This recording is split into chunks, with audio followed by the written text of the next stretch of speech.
Assalamualaikum warahmatullahi wabarakatuh. Halo pemirsa dan pendengar, apa kabar Anda hari ini? Senang sekali saya Wafik Asisa bisa kembali menyapa Anda dalam program Membicara Makassar Bicara.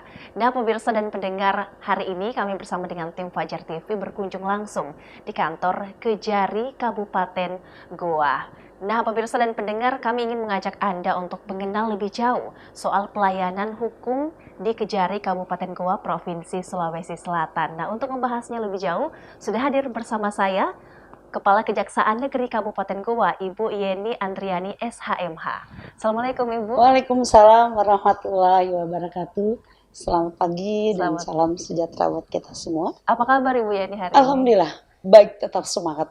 Luar biasa. Sebelumnya terima kasih banyak Ibu Yeni sudah meluangkan waktunya untuk kami di sela-sela kesibukan Anda hari ini. Kami ingin mengajak pemirsa dan juga pendengar di rumah nih untuk mengenal lebih jauh seputar Kejaksaan Negeri Kabupaten Goa. Nah, di segmen awal ini, Bu, saya ingin menanyakan terkait mengoptimalkan pelayanan hukum nih di Kejari Kabupaten Goa. Apa yang ditingkatkan sendiri? Silahkan, Bu. Terima kasih.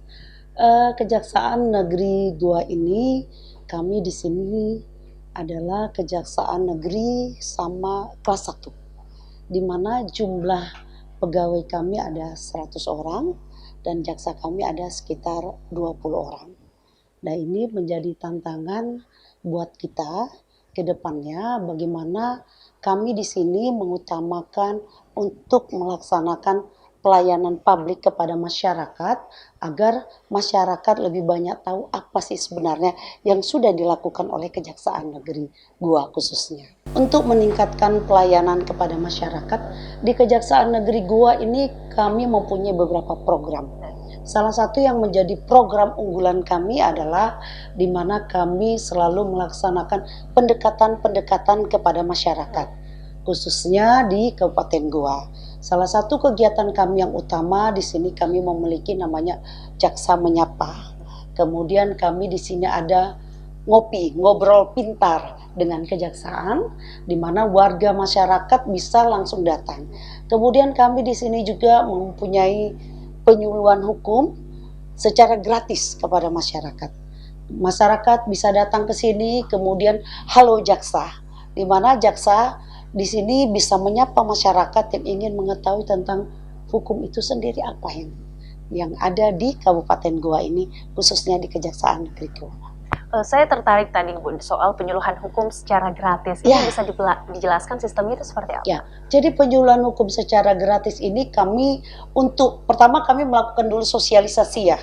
Dan kami melakukan misalnya kami lakukan di plat-plat di pinggir jalan, reklame bahwa kejaksaan itu mempunyai penyuluhan hukum gratis. Halo Jaksa Menyapa. Silakan warga bisa melalui Android, telepon dan lain-lainnya, atau bisa datang langsung ke kantor kejaksaan untuk mengetahui apa saja mengenai yang mereka ingin tahu mengenai hukum itu sejauh mana, seperti itu. Untuk akses secara digital sendiri, Bu, bisa dijelaskan ini bisa diakses di mana? Ya, jadi kalau melalui digital kami mempunyai WiFi sendiri, kami punya internet sendiri, kami mempunyai juga WA yang dapat dihubungi oleh masyarakat. Kami mempunyai IG sendiri, semua sosmed kami ada di dalamnya. Jadi masyarakat apapun bisa menanyakan tentang Kejaksaan Negeri Goa itu apa saja yang saat ini juga yang kami lakukan, seperti itu Mbak. Jadi betul-betul aksesnya sangat mudah sekali. Sangat mudah oleh masyarakat. Melalui tangan dan jari saja bisa mendapatkan informasi apa saja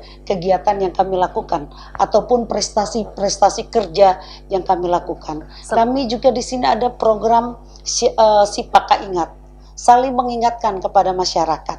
Seperti apa itu sistemnya, Ibu? Jadi masyarakat bisa langsung membuka dari sosmed online, kemudian bisa menanyakan. Misalnya keluarga mereka yang sekarang ini dalam keadaan proses sidang, kemudian tuntutannya, kapan proses sidang, kapan mereka bisa mengetahui sejauh mana perkembangan perkara, secara online sudah bisa dilakukan. Selain itu kritik dan saran dari masyarakat juga sangat dibuka ya untuk masyarakat. Di kantor kami juga di sini buka kotak-kotak saran tetap ada. Kemudian juga setiap kegiatan silakan ngajukan saran-saran oleh masyarakat, insya Allah kami penuhi. Jadi kami ingin tahu apa juga kekurangan kami dan juga apa yang harus kami tingkatkan. kritik dan saran perlu untuk upaya Oh peningkatan iya, pasti kualitas itu, dari pasti, Kejari pasti. Goa. Baik Ibu Yadi, saya kemudian ingin membahas soal kesadaran hukum di masyarakat Ya, Kabupaten Goa. Anda melihat sejauh ini di Kabupaten Goa, apakah kita sudah melek hukum atau seperti apa? kalau saya selama di sini, untuk masyarakatnya banyak yang sudah melek hukum ya Mbak ya. Tetapi kondisi-kondisi sekarang kita melihat, saya pribadi sangat sedih terkait dengan masalah perkara narkotika. Di Goa ini perkara narkotika itu semakin banyak. Nah, ini yang perlu kita pahami kepada masyarakat, karena masyarakat ini lebih banyak sekarang dari Makassar mungkin larinya ke Goa. Nah, ini semakin banyak perkara-perkara narkotika. Kemudian yang kedua banyak perkara pelecehan seksual. Dan kemudian yang ketiga masalah penganiayaan. Tahap-tahap emosinya kita masih orang di Sulawesi Makassar ini masih besar ya. Tapi alhamdulillah dengan adanya peraturan Jaksa Agung nomor 15 tahun 2020 mengenai RJ, Restoratif Justice, sehingga Kejaksaan Negeri Goa saat ini paling banyak di Sulsel mengenai RJ. 17 RJ yang kami selesaikan. Jadi perkara-perkara yang ringan-ringan kayak penganiayaan ya kami selesaikan di sini untuk tidak perlu dilanjutkan ke tahap penuntutan. Jadi restoratif justice ini lebih ditekankan lagi ya dalam Ya, penyelesaian wajib perkara. harus supaya lebih bagus. Jadi intinya daripada RJ itu bagaimana mengembalikan lingkungan masyarakat menjadi damai kembali, semula kembali berdamai. Itulah fungsi RJ itu sendiri. Sebelum membahas lebih jauh seputar RJ, saya kembali menyoroti seputar narkoba tadi yang sempat Anda singgung.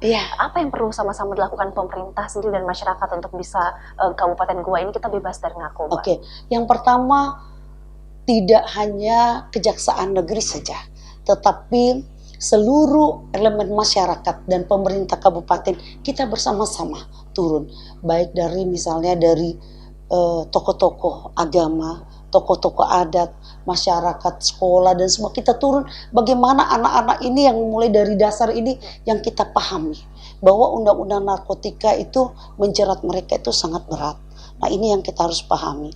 Olehnya itu kami sendiri berusaha bekerja sama dengan Pemda Kabupaten Goa, terjun langsung melakukan penyuluhan-penyuluhan seperti jaksa masuk sekolah. Nah anak-anak itulah yang kami bina, bahwa hati-hati dalam hal ini karena mereka inilah rawan sebagai penyusup-penyusup atau mereka dimintai dibujuk dengan untuk mendapatkan sesuatu, awalnya untuk pengantar-pengantar barang. Ini lama-lama mereka menjadi pemakai dan pengedar, itu yang kita jaga. Nah selain narkoba Ibu, tadi sempat Anda singgung juga seputar pelecehan Iya, seksual. betul. Nah bisa dijelaskan contoh kasus yang terjadi di Kabupaten Goa ini bagaimana? Ya, saya di sini udah tugas sebagai Kepala Kejaksaan Negeri udah 2 tahun lebih ya Mbak ya. Saya sangat prihatin sekali. Sudah 4 perkara pelecehan seksual di sini yang dilakukan oleh bapak terhadap anak kandungnya. Nah, ini benar-benar sangat keprihatinan sekali. Inilah bagaimana saya sudah berkomunikasi dengan satuan kerja lainnya seperti Kementerian Agama, kemudian tokoh-tokoh MUI dan lain-lainnya, bagaimana kita sama-sama terjun turun ke bawah untuk membantu masyarakat. Dan tentu perlindungan korban harus diprioritaskan. Pasti ya, harus itu yang utama. Pasti harus itu. Baik, Bu. Kami akan menanyakan lebih jauh lagi. Saya masih punya banyak pertanyaan nih ya Bu ya, tapi kita harus jeda terlebih dahulu pemirsa dan pendengar, jangan kemana-mana, kami akan kembali usai jeda berikut ini.